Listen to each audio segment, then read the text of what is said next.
tuambie kwanza safari yako ilianza vipi mpaka ukaamua kuanzisha kituo chako cha SALT? Safari yangu ilianza mwaka 2006 mwezi wa 5 tarehe 8 nilipompata mtoto mwenye hali ya Down syndrome, kitu ambacho kilikuwa ni kigeni katika maisha ya mzazi yoyote ambaye unapata mtoto afu unaambiwa ana changamoto. Kwa miaka ya mwanzo mitatu ya mwanzo ilikuwa ni migumu sana kupokea na kukubali. Na kutokana na kwamba hali ya mtoto mwenyewe alikuwa anachelewa kwenye hatua za ukuaji. Kwa hiyo ilikuwa ni ngumu, lakini baada ya kufikisha miaka 3 ndio nilipokubali na kuona sasa kuna haja ya wanasema kufunga kamba, sasa kuanza kupambana na kitu kilichoko mbele yangu kuweza kumsaidia mtoto wangu.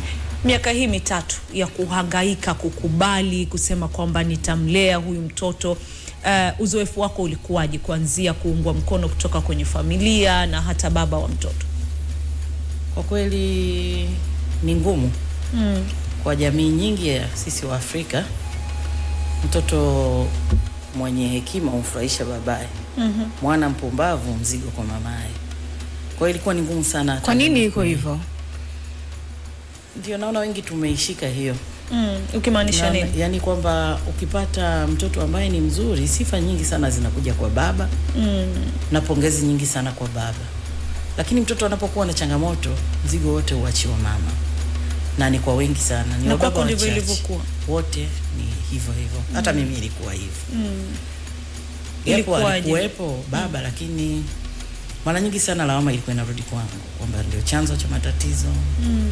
Na wengi wao wanasema kwetu hakuna mtoto wa hivyo. Kwa hiyo unabaki mwenyewe unalishikilia jambo lako na kuomba Mungu tu akusaidie kwa hilo. Kwa hiyo hata wewe ulibaki mwenyewe? Tulikaa miaka mingi. Kama miaka mingapi? Almost kama miaka 12. Lakini yenye maumivu. Nini kilikuwa kinaumiza zaidi? Unajua tayari una tatizo afu mtu anakusema lile tatizo. Unajua inaumiza sana. Sasa unategemea ndani ndio utapata faraja, lakini inakuwa tofauti. Haya nje ndio tumezoea. Umemweka mtoto msukule, anamtafutia mali, hajui kwa mimi nilinunua gari kabla sijawa na nyumba. Ni kwa sababu ya kuweza kumudu gharama za mazoezi. Kwa sababu kwa aina mtoto wangu wanachelewa sana kutembea. Na by then tulikuwa tuna kituo kimoja tu, tunafanya Muhimbili tu. Na baadaye kaja kufunguliwa CCBRT, lakini foleni ni kubwa na inabidi uwai sasa, na niko naishi mbali. Kwa hiyo nilazimika kununua gari kabla sijajenga nyumba. Wakati unapitia misukosuko hiyo yote kutoka ndani ya familia na jamii, nini kilikuwa bado kinakufanya uendelee kusonga mbele ama kustahimili hali hiyo, kwa maana sivyo rahisi kama unavyosema? Kitu cha kwanza naweza kusema ni Mungu mwenyewe alitia neema yake kwangu. Siwezi kujisifu kwa chochote. Lakini pia mama kama mama tumeumbwa kushika vitu vyote ambavyo kinakuwa kibaya kizuri vyetu ni vyote. Sasa nilikuwa nikifikiria nitakapotetereka mimi juu mtoto, ina maana maisha ya mtoto wangu yako kwenye hatari zaidi. Na mimi namshukuru Mungu kwamba nilikuwa nina bahati ya kuweza kupata information, access information. Kwa kipindi kile kina Google sio kina nini hawakuwepo. Kwa hiyo nilikuwa nalazimika kwenda kutafuta taarifa kwenye maktaba ya pale Muhimbili au maktaba kuu, kwenye zile encyclopedia, kuangalia Down syndrome ni nini, inafanya nini, kitu gani kifanyike. Kwa hiyo upataji wa taarifa nini nimsaidie mwanangu ilikuwa ni ngumu sana. Lakini ninashukuru nilikuwa na uwezo huo wa kuweza kutafuta hizo taarifa. Rebecca, mara nyingi sana zinapotokea changamoto za namna hii na hata mtu ukaona kuna haja na sababu ya kufanya jambo ambalo litakuwa endelevu kwa ajili ya mustakabali ya mtoto pamoja na watoto wengineo pia, wengi katika hatua za awali inakuwa ni ngumu sana kuweza kutimiza yale ambayo wanayakusudia. Kwako ilikuwa rahisi kiasi gani ama ngumu kiasi gani kuweza kufungua hii SALT Center na ikaweza kufikia pakubwa mpaka hii leo? Kwa kweli ilikuwa ni ngumu, sio rahisi hivyo. Hata mpaka leo bado tunapambana kufikia yale malengo ambayo tulikuwa tumeyawaza SALT isomeke kwa namna gani. kwa sababu kwanza jamii kukuelewa kwamba unataka kufanya nini ni kitu ambacho kulikuwa kwanza hawawezi kunielewa. Hao watoto wanawezaje kuwa mafundi? Maana sisi ni chuo cha ufundi. Sasa nakwambia hao wanawezaje kuwa mafundi? Mafundi wa nini? Mafundi wa nini? Atatengeneza nini? Nicho kitu cha kwanza. Hata kwenye baadhi ya mamlaka ambazo nilikuwa naenda kufuatilia kwa ajili ya kusajili nimepata shida sana. Naenda siku ya kwanza wanakuambia policy zinasema 1 2 3. Yeye mpaka mwanafunzi aweze ku graduate tunataka tujue atatumia labda miezi 3 au tuseme miezi 9 au mwaka. Unatakiwa utuwekee mwisho wa ku graduate. Lakini sasa kwa hali ya huyo mtoto wangu ana miaka 19 na karibia 20. Lakini kuna bado vitu bado wana struggle mpaka leo. Na nimeanza kumfundisha mapema sana. So kuiweza kuielezea na kuiweka kwenye maandishi kwamba tutakuwa na mtindo huu iliniletea ugumu sana. Mpaka ikafikia kipindi sasa ilikuwa ni kusaidia tu kufanyiwa msaada ili nisukume. Tunashukuru sasa hivi angalau kuna miongozo imetolewa. Ni kwa sababu hata wizara yenyewe kupitia Nactivate imeruhusu kwamba tuwe tunatoa kwa competent base, not kwa nani. Kwa hiyo hata tunaandika tu sisi amekuwa competence kwenye labda kwenye kutengeneza, labda mwingine kupanga tu darasa, mwingine tu kuchora maua. Wakati unaanza SOT Center kwenye kichwa chako, nini kilikuwa kinakusudia zaidi kuwatengeneza watoto katika mtindo upi na ufundi wa namna ipi? Nashukuru Mungu mwongozo nilipewa na mtoto wangu. Je, mwenyewe nilikuwa sijui nafanya nini kwa sababu unajua kama tunaongea lugha tofauti. Lakini kila nilichokuwa nafanya nilikuwa namuona na copy. Kwa kutokana na yeye nilianza kuona kwamba kumbe wanatakiwa tuende nao kwa hatua zipi. Ndio pale nilipoanza kuona kumbe hawa wanaweza kufikia mbali mpaka tukawaajiri. Kwamba na yeye ilikuwa nafikia kipindi kwa sababu na mimi pia nilikuwa na kaduka kadogo, maana nilazimika kuacha kazi ya kuajiriwa. Nilikuwa na kaduka kadogo, akifika dukani kimtuma chukua chumvi, chukua mafuta, chukua nini, anachukua na analeta. Changamoto ilikuwa ni kwenye change na kujua ni kiasi gani. Wakati tuko nyumbani nilikuwa natengeneza sabuni za kuoga. Kwa nikiweka hivi naye anafuata. Nikitaka kukosea na nirekebisha ananicheka. Kwa nikajua kumbe anajua. Kwa najaribu kufanya makusudi, ndio pale nilianza kudevelop syllabus. Kwa syllabus yao tunasema ni individualized, ina base na uwezo wa mtoto. So nilianza kuelewa kumbe kila mtoto ana kipaji chake.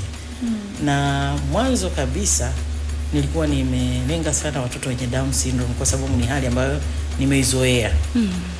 Lakini wakati tunaanza sasa ndio nikaja kukutana sasa na watoto wengi sana wenye usonji. Ambao ndo wengi hata kituoni sasa kwa 29 katika watoto 46. So ni lazima sasa kuanza kusoma kwa njia ya mitandao, kwenda kufanya kazi kwenye vituo vinavyofanya hizo huduma, ili basi niweze kujua chochote ili niweze kuwasaidia na watoto usonji pia. Ili kuweka kwenye wakati gani kuweza kuhakikisha kwamba mbali ya kuwa umesoma ukajifunza namna ya kuwajua hao pia wenye usonji na hao wenye Down syndrome, utofauti wake kwenye makuzi, malezi ambayo yanaendelea mpaka hivi sasa, ni nini ambacho umekiona ndani yake kwenye makundi haya yote mawili? Yani hawezi ukasema kitu moja kwa moja. Kila mtoto ana tabia yake, kila mtoto ana njia za kuweza kujifunza. Lakini kutokana na ule mfumo tuliotengeneza wa kufuata mafunzo binafsi unatupelekea kuweza kuwajua vizuri na kufanya nao vizuri zaidi. Na pia nina msaada wa wataalamu ambaye ni mtaalamu wa mazoezi kazi, yani occupational therapist, nina mtaalamu wa mazoezi tiba, physiotherapist. Tuna changamoto kwenye matamshi. Kwa hiyo hatuna speech therapist, lakini tuna mtu ana speech stimulator anayechochea, mchochezi wa lugha kwa njia za nyimbo, matendo, maigizo. Tunafanya ni maigizo. Kwa hiyo kupitia uchochezi wa lugha tunaona kuna mafanikio makubwa. Hawa watoto mnakuwa mnawatoa wapi, Rebecca? Hawa watoto wanakuja kwa ujio tofauti tofauti. Kundi la kwanza ni wale wazazi ambao wanawaleta kabisa na wako tayari hata kuchangia huduma kwa watoto ambao wameleta kituoni. Lakini kundi la pili ni kuna watoto ambao tunawakuta kwenye mazingira hatarishi.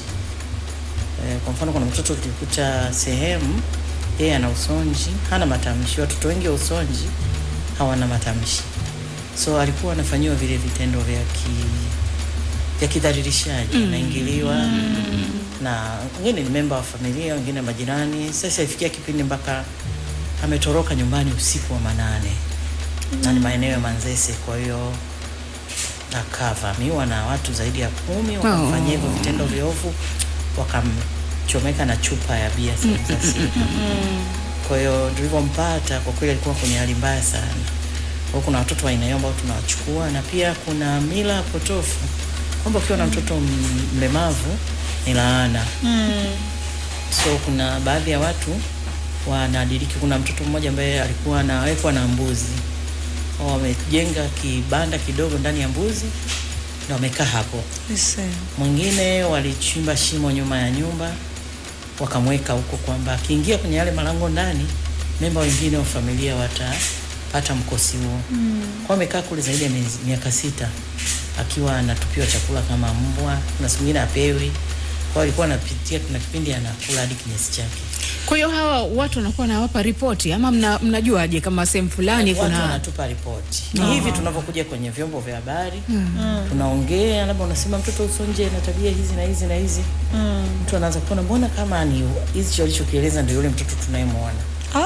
Kwa hiyo hata huyo mtoto mmoja ambaye alikuwa anawekwa nyuma ya shimo, walimwambia mama yake. Sasa mama yake katika kumwokoa mtoto ndio akatupigia yeye simu. Hakikisha hapo ulipo unapata fundo la Captain Morgan. Kama Mangi yuko hapo jirani, mwambie wewe anichanganyie na kola ama tangawizi, lakini tutapenda sana kusoma feedback yako pale kwenye ukurasa wa Captain Morgan wa Instagram. Umefeel aje, umejisikia aje, umechanganya na nini na mambo kama hayo. Rebecca, si rahisi kuendesha kituo kama hiki. Na kama unavyosema baadhi ya watoto mnawaokota.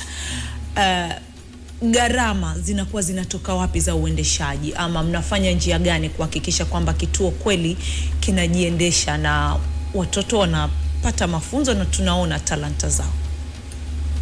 Kweli ni changamoto. Kuna kipindi mpaka huwa tunaona kama tunashindwa kabisa, lakini ukiwa umedhamiria kufanya kitu nafikiri kuna njia zinaonekana. Kitu cha kwanza ni kwamba kuna baadhi ya wazazi ambao wanachangia gharama ambao japo hazikidhi zile gharama tunazohitaji, lakini wanachangia kwa kiasi fulani. Pia kwa vile watoto wetu si ni vijana wakubwa, tunaanzia miaka 10 na kuendelea. Na hamchukui umri chini ya hapo. Chini hapo wapo wawili ambao nimekuja kwa special case. Ni hao ambao tumewakuta mazingira hatarishi tukawachukua. Lakini sisi kama malengo yetu ni kupata vijana chini kuanzia miaka 10 na kuendelea, kwa sababu ni chuo cha ufundi. So tuliona tufanye ufundi na uzalishaji, kwamba tuna wafundisha na tunazalisha pia. Kwa hiyo tuna miradi midogo midogo ambayo inasaidia kwa kiasi fulani, japo mara nyingi sasa wao tunakuta mwisho wa siku tumemaliza mtaji mzima kwa sababu ya matumizi yanakuwa makubwa kuliko mapato. Kwa tuna mradi wa sabuni, tuna mradi wa mgahawa mdogo ambao pia tumewaajiri watoto. Sasa bado tuko kwenye mafunzo ya ajira. Tuna mradi wa mini market ambao ni kwa ajili ya kuandaa kuajiri. Tulikuwa tuna supermarket kubwa, tulishindwa gharama za uendeshaji, kwa hiyo na pia unyanyapaa ndani ya supermarket. Kwa hiyo tukarudi nyumbani, na pia hata tuligundua management ya watoto ukiwa nao mbali inakuwa ngumu sana kwa pale nyumbani, sababu kwa mfano kama watoto wa usonji akichoka anaanza kuthrow zile tantrum, anajingata, nini, au anafanya vitu ambavyo anaweza kufanya hata uharibifu. Kwa hiyo ni rahisi sana tukiwa pale mazingira ya shule kumswitch na kumpeleka chumba maalum ambacho tunakiita sensory room kwa ajili ya calm down ile kitu alichokuwa mwenani. Basi baada ya muda anarudi kwenye uhalisia, tunaendelea na kazi nyingine. So ilikuwa ni faida kuwarudisha pale nyumbani, na pia kutokana kwamba hatujaweza kuwasoma kiasi cha kutosha watoto, hamna mtu aliyefanya nao kazi kwa huku Tanzania.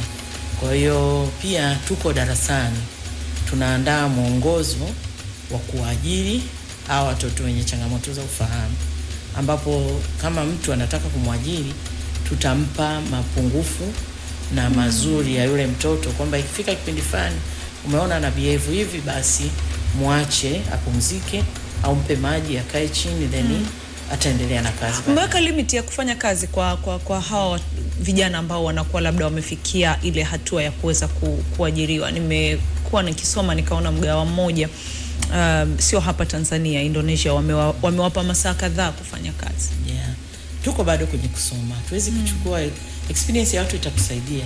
Lakini pia na sisi tunataka tutengeneze mfumo wetu kutokana na watoto wetu walivyo.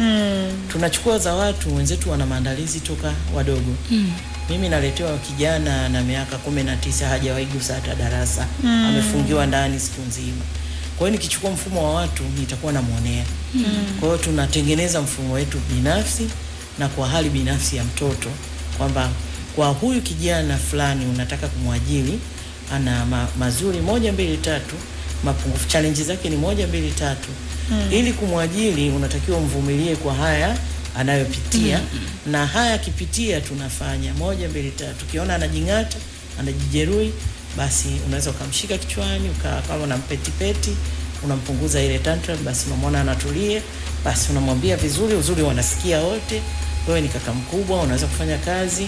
Umeshindwa wapi? Maana saa zingine ni kushindwa tu. Ama anafuta meza akakutana na doa sugu lile ambalo alitoki. Anaweza pale pale yani ukamwona amebadilika kabisa, akatupa ile cha kufutia. Kwa hiyo huwa wamezoea kufanya vitu vyao kwa mstari, kwa utaratibu, kwa routine. Kwa hiyo utakapovuruga ile routine yake ndio conflict inaanzia. Hamuoni kuna ugumu kiasi fulani, ama pengine inaweza ikachukuliwa kwa namna tofauti kama watu kwa treat sivyo ambao pengine nyinyi mmetarajia, kwa sababu si kila mtu anauelewa na elimu ya kuweza kuwahudumia vijana wa namna hii? Huwa mnazingatia nini? Mtu kwa mfano akitaka kumpa ajira awe na vigezo gani? Ndio tumeanza, nilijaribu kwa rafiki yangu sana ambaye ana kampuni ya usafi. Niliona wameshindwa kwenda naye kwa sababu yeye mwenyewe alikuwa hataki kwenda. Alivyoona nafikiri wanashindwa kuelewana. Kwa hiyo ili mpaka tumuingize kabisa kwenye soko la ajira, tunahitaji kumwandaa na kuongea na mwajiri. Najua kuna waajiri wengine wenye roho safi. Naongea naye na kumwambia kwamba bwana, huyu tunamsaidia. Pia ni kama ni hata sheria za nchi zinasema angalau huwe na mtu mmoja mwenye changamoto mwenye ulemavu, yani mwenye uhitaji. Lakini sasa wengi sana wamezoea kuchukua wale wakuta hana ulemavu wa ufahamu. Labda ana ulemavu wa miguu tu, kwenye ufahamu iko vizuri. Kwa hiyo na kwenye ulemavu wa ufahamu tunatengeneza mfumo ambao mtu akimchukua lazima ujue. Yama kwa mfano wale walemavu wa viungo tunasema lazima uwe na njia ambayo ni rafiki kwa yeye akapita vizuri, kama anatumia wheelchair akapita. Kwa the same as mtoto mwenye nani ulemavu, kama unataka kumwajiri, basi kuna labda kwenye conference room mwekee mazingira ya kiti chake, kwamba akitoka amechoka basi akakae pale. Mafunzo ambayo mnawapatia, yako mafunzo specific ambayo mmeyachagua kusema kwamba tunawafundisha 1 2 3, ama mnawafundisha kulingana na talanta aliyokuwa nayo mtoto? Mafunzo tuna sehemu zote mbili. Tuna utaratibu wetu ambao tumeweka wa kudumu. Pia baada ya hapo tunatumia talanta ya mtoto alionayo kuweza kupata matokeo zaidi. Kwako wewe Rebecca, inaweza kuwa ni kazi ambayo unaifanya kutoka moyoni kwa sababu tayari una uzoefu, ni mtoto wa kwako, lakini kuna wale labda ambao wasaidizi umewaajiri pale, mnahakikisha vipi wanaendana na uvumilivu wa hawa watoto, kama unavyosema tabia zao zinabadilika, na kuhakikisha kwamba wanafanya kazi vizuri, sio tu kwa ajili ya pesa lakini kwa ari, bila unyanyapaa? Na hiyo ni mojawapo ya changamoto ambayo tunaipitia sana. Japo tuna watu ambao toka tumeanza kituo ni mwaka wa 7, tunao toka kituo kimeanza. Lakini nafikiri hata pia wale wafanyakazi tulivyokuwa tunafanya mwanzo, wale wasaidizi tulikuwa hatujaweza kujua pia mfumo wa kuweza kuwakaribisha na kukutana na sisi. Ni mtu anatoka tu, na kwa sababu kwamba sisi tunatoa mafunzo pale pale, Mfanyakazi anakuja anakaa miezi 3 ya mafunzo, ndio anapewa sasa kuhudumia watoto hasa hawa ambao ni wasaidizi, tunaita caretaker. Kwa hiyo walikuwa wanakuja nyumbani wakijua kwamba anakuja kufanya kazi. Ukitaja shirika anajua ni shirika likubwa kweli, atakuwa siku 2-3 ana gari. Kwa hiyo anapokuja kukutana, kumbe kuna siku utalazimika hata kusaidia mtu amejisaidia kwenye nguo, ndio ulikuwa mgogoro. Kwa hiyo sasa hivi tunavyotoa vigezo vya kazi, tunaandika vile kila kitu, kwamba unapokuwa ni caretaker utakutana na kuna siku mtoto anajisaidia, sio mtoto ni kaka, sababu tuna kijana wa miaka 48 sasa. Kuna kaka wa miaka 48, siku nyingine maji yanazidi unga, anajisaidia kwenye nguo, utahitaji kumhudumia. Kwa hiyo anapofika tunamwelekeza kabisa, mpaka tunafikia kipindi cha kusaini mkataba ni kwamba ameshakubaliana na ametrainiwa vya kutosha, na tunaonaga ndani tu ya mwezi mmoja wa training, unaona kuna watu hawawezi kukaa, wanaondoka. Tupo mwaka wa mbele, imewashika.